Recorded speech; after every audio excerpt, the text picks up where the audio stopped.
Hello my lovies, I haven't done a book haul in quite some time. So I'm going to be doing a book haul of every single book I have gotten, been gifted, bought since then. I can't do this in chronological order because frankly I don't remember. It's like I'm gonna start with the things I know, like I just got, and then we'll search the bookshelves and figure out what else is new. The things I bought for myself for my birthday was the Safekeep by Yael van der Wouden. So this is one of the books on my 25 for 2025. It's a historical fiction set post World War II, and all I know is it's gay. It's this woman's brother's girlfriend that he like drops off at her house, and they apparently like really dislike each other.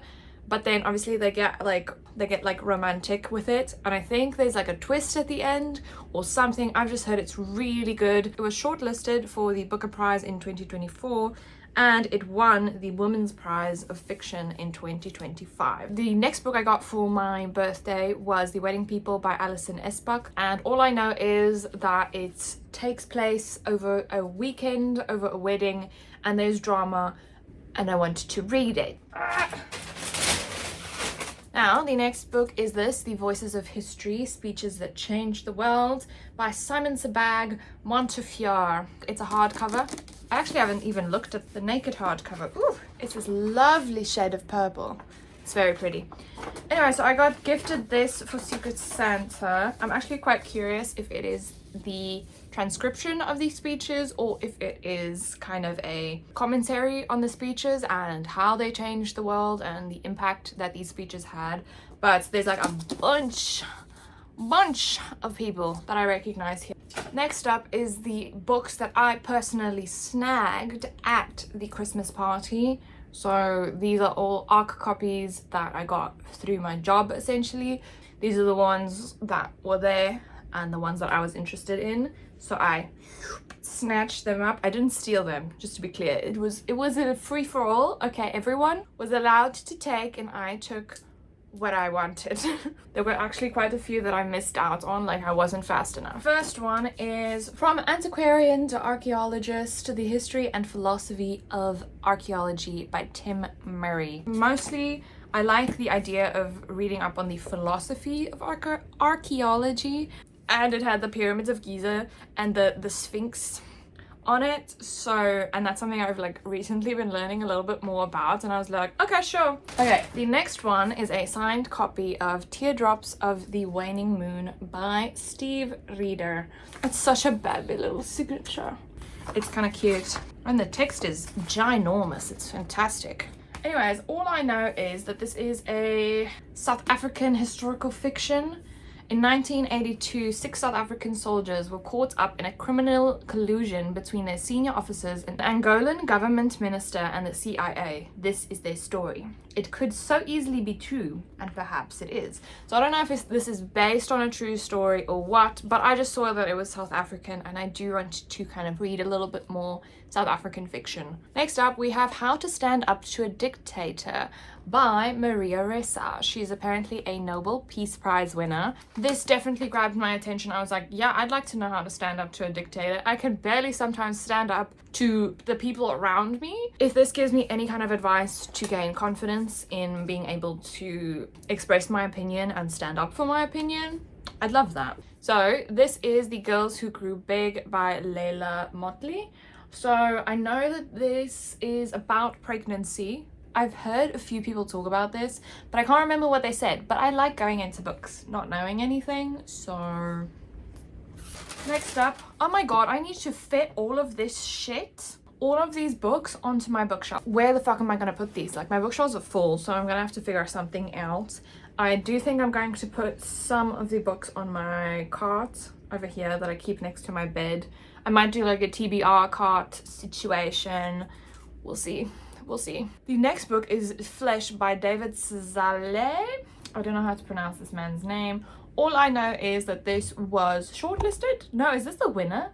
Oh my god, I think this is the winner. This is the winner of the Booker Prize for 2025. At first, there seems to be no reason to deny the body what it wants, whenever it wants it. Ooh, intriguing.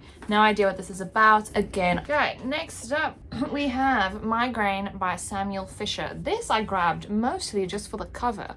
Look at that, gorgeous. Opening in a ruined bookshop in East London, Migraine follows two men, one young and the other on the other side of middle age, as they cross the weathered, ravaged city pursuing a doomed love.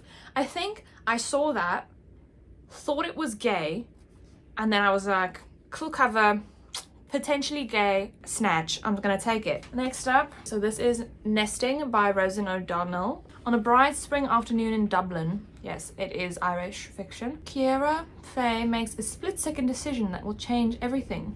Grabbing an armful of clothes from the washing line, Ciara straps her two young daughters to her car and drives away. Head spinning, all she knows for certain is that home is no longer safe. Anyways, I've heard this is really good. Next up, we have Ordinary Love by Marie Rutkoski. This is another one that I grabbed just because it was queer. There is no such thing as an ordinary love story. Emily leaned to kiss her and they stopped being friends. And then the next one, I'm technically showing it wrong way around because the title is on the back. So that is The Rose Bargain by Sasha Peyton Smith. I think this is the only thing that is actually on my want to read list that I was able to snatch up. The other people got to the other books that I wanted first. I don't actually know a lot about it. I know it's very similar to The Selection mixed with Bridgerton as far as I've heard it been described. I trust Past Me. If Past Me added this to my TBR, I'll trust her shame. Like, there was something that someone said about this book that I was like, yes, that I want to read it. Anyways, I actually adore this cover. It looks so pretty and I love the colors. Okay, now it's time to peruse the shelves. Next up, I got My Sister the Serial Killer by Oyinkan Braithwaite. She just came out with a new book as well, and I've heard so much good things about this, especially when it just came out. Looking through the bookstore, and I read this and I was like, this seems so fucking interesting. And look at the fucking cover. It's just gorgeous. This one is The Godkiller by Hannah Kaner. So my dad kind of gave away a bunch of his books to my aunt, and some of them I snatched. This is one of them. You are not welcome here, Godkiller. As a child, Kisen saw her family murdered by a god. Now, gods are forbidden, but they still wander the kingdom, demanding worship and sacrifice. Kisen made a living killing them and enjoys it. And look at this fucking cover, bro. Next up, we have the first two books of the Farseer trilogy. Anyway, we have the Assassin's Apprentice and then Royal Assassin, both by Robin Hobb. I got this as a secondhand bookshop from my dad. I saw it and it's one of the fantasy series that I want to get into. It's one of those very long series, but it's kind of broken up into different trilogies. This is the first trilogy, and I've just heard exceptional things about Robin Hobb's writing. So we're following Fitz, a illegitimate child of the king, and to kind of prove that he's useful to the kingdom, he is trained as an assassin, but people are hunting after him. Okay, and then my aunt went to a secondhand bookshop. She popped in, she had to go get books for herself, and then she saw this and she was like, ooh, The Hunger Games Catching Fire. And this was about the time that the new Hunger Games book came out. So I was deep within my Hunger Games vibe, energy, and passion. I want to reread these because I read them in high school at one point. Recently I rewatched all the movies, but because I rewatched the movies, I'm not in a space necessarily to be rereading the books quite yet. I'll most likely be reading this and then passing it on to my aunt.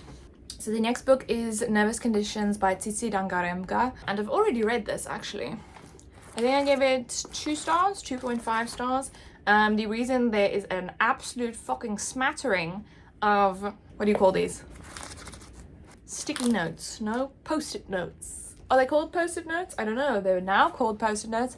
Anyways, the reason for that is because this was one of my required reading for this year. I kind of broke it up thematically, so each color is technically a different theme, but then I was starting to run out of colors, so by the end it's just willy-nilly in it. So this was required reading for post-colonial African literature, and this plays off in Zimbabwe. We're following this young girl, Tabutsa, as she's growing up and she's dealing with kind of the misogyny and the expectations that are thrust upon her in her family. At the start, the first chapter, goodness gracious, fantastic. I'm grateful that I read this and I was able to study this. Pacing wise, it's very, very fucking slow, and I do think, especially by the end, it doesn't feel like we've really reached a conclusion. It was kind of a little bit of a slog to get through,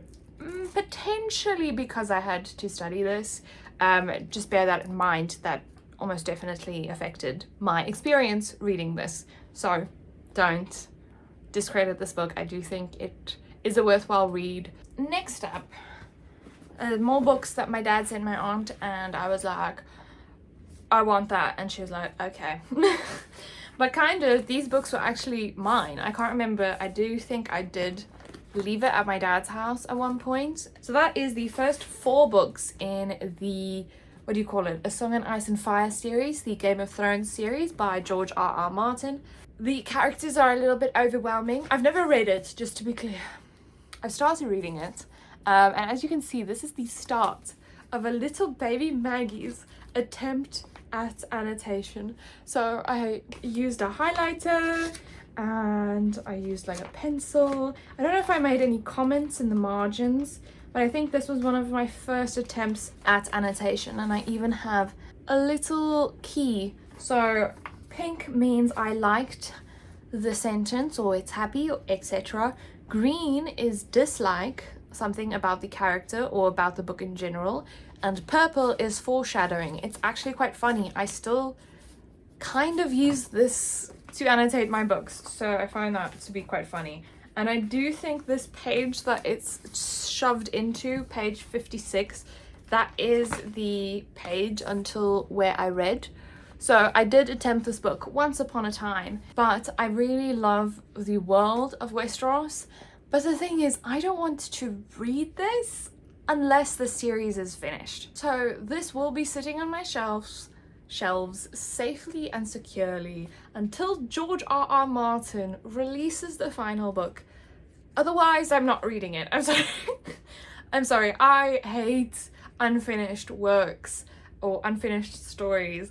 And I can't commit myself like that. Another one of my assigned readings was A Raisin in the Sun by Lorraine Hansberg. So I've already read this as well, gave it 4 stars. So this is a play. It's in 1950s Chicago. I really enjoyed this. It's very short, so I don't want to really say much about it. The next one I have is The New Century South African Poetry, the 3rd edition. It is edited by Michael Chapman, so this was also assigned reading, so I was working with the poems in this book. Here is the poem that I was analysing by Alan Peyton. So I was analysing one of his poems, and then while I was in the bookshop, I noticed his book, Cry the Beloved Country, and I was like, I really liked his poem, so let me try out the book. Because in this, there's a quote from Cry the Beloved Country that I liked, to be fair, more than the poem. I was in this. I read this so quickly. I think it might be one of the first 5 stars of my year, or I don't know if it's not technically a 5 stars, it's a 4.5, but just because of the way that I enjoyed this book so much, I do think I'm gonna put it as a 5 star. But yeah, so let me read you the extract that kind of intrigued me. Cry the beloved country for the unborn child that is the inheritor of our fear. Let him not love the earth too deeply, let him not laugh too gladly when the water runs through his fingers, nor stand too silent when the setting sun makes red the veldt with fire. Let him not be too moved when the birds of his land are singing, nor give too much of his heart to a mountain or a valley. For fear will rob him of all if he gives too much. So I thought that was beautiful. So I was like, I'm reading the book and I'm really glad I did. So this was another one that I got. Read it. Bro, I didn't even say what this is about. It follows these two fathers as they kind of team up to find the one's son. It's a little bit of an adventure. Like they go here and they do this, and they go here and they do this, and they go here and they do this. So the plot itself is a little bit repetitive, but the writing itself is just really beautiful. Like it's written without what the fuck is this? The things. You know what I'm saying? The things when you write dialogue. The things. So here, for example, this is dialogue. They write with dashes to indicate a new speaker instead of quotation marks. See, I got it. Next up, we have Anna Karenina by Leo Tolstoy. So this is one of the classics that I really wanted to read, and I specifically wanted this edition. I've always seen it in the bookshop, and it just like, there are really some classics where I want specific editions purely just because look at it, it's beautiful. Okay, it's beautiful. I think it follows the titular character Anna Karenina, and yeah, it's one of the classics I want to read. Okay, I don't want this to be the last one I talk about. This I got at a book event, so it was like this book talk book event, and I got this for free, like as a prize because I answered a question correctly. And that is The Rose in Chains by Julie Soto. I was actually really interested in this until I found out that it was fan fiction. So I received this, I heard the synopsis, and I was like, oh my gosh, that sounds so interesting. Sure, yeah, let's go. And then I heard that it was fan fiction, and I was like, oh god. Just, I have this sense of apprehension when it comes to fan fiction that is published. I don't know how much of the characterization they are actually quite legally allowed keep in, and then when you strip a character so much of their distinguishing features, like the fact that you can do that and the story still is able to stand on its own is quite scary, because really good fan fiction comes from an author really understanding a character. So some of my favorite fan fictions, I can like hear the character speaking, if that makes sense. Like from the dialogue, I like that just makes sense. It makes sense that this is that character. I'm not sure if I'm going to get that with this, so that's the only thing that's making me really apprehensive. I know there was like also huge drama with Julie Soto, so just because of the fan fiction this is based off of and the way that it is still promoting that original work. Not sure if I want to read this quite yet now. Okay, lastly, we have Wings by Aprilyn Pike. So this I saw at a secondhand bookshop, and this was one of my favorite series when I was younger. So it's essentially these fairies, a new kind of fairy tale, but I really liked the way that fairies were described in this. So fairies in this are very plant-like, so their wings are not really wings, they're more like flowers or like a bloom that come out, that grow out of the back of them. And so this girl, she starts growing wings, and she's just like, what the fuck is happening? What the fuck is happening? And then she gets like introduced into this fairy world, and I still have like specific scenes that I vividly remember from this series. So I saw this and I had to pick it up. So thank you so much for joining me. I really appreciate that you've watched this video. Let me know if any of the books that I have picked up have piqued your interest. Have you read them? Do you recommend that I read them? Was it a good choice that I picked up these books, or should I throw them in the dumpster? No, I'm just joking. Should I donate them? Don't forget to leave a like and subscribe, and then I'll see you next time. Bye!